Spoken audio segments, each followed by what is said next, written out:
ఇప్పుడు హరీష్ రావు మీద కేటీఆర్ కు నీ దండం పెడితే పట్టలేనంత కోపం వస్తుందట నుండా.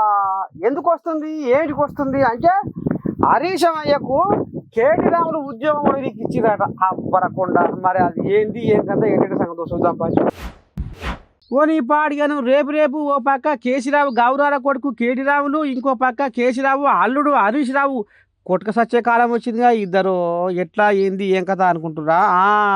ఇక మరి పార్టీ పదవి ఉండే కదా వర్కింగ్ ప్రెసిడెంట్, ఆ పదవిని ఉడవికి హరీష్ రావుకి అంటగడుతుర్రట కేటీ రావులది ఉడవికి. ఒరే ఇట్లెట్లా ఇంతనే ఇట్లెట్లా అయింది అంటే మరి కేటీ రావులు కాట కళ్ళు నెత్తికెక్కినాయట, పొగరు పట్టిందట, సరిగ్గా ఎవరితో మాట్లాడలేదట, కలుపుకపోలేదట, కింది స్థాయి క్యాడర్ని అస్సలు లెక్కే పెట్టలేదట.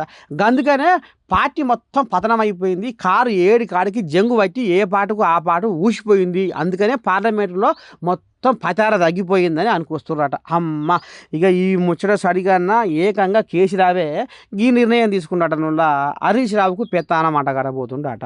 ఎందుకంటే రేపు మళ్ళీ సర్పంచ్ ఎలక్షన్లు వస్తున్నాయి. సర్పంచ్ ఎలక్షన్లన్నా కొద్దిగా గొప్ప గెలవాలి, గెలవకపోతే ఆయంత ఉన్న ఇజ్జతి పోతుందని కేసీరావయ్య నెత్తికి చేతులు పెడుతుండట.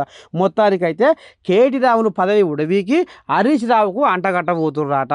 చూడాలి మరి హరీష్ రావు చక్రం ఎట్లా తిప్పుతాడో, ఏ రకంగా తిప్పుతాడో ఏం కథో అని ఎదురు చూస్తా ఉన్నారట జనాలు. చూడాలి మరి మునుముందు.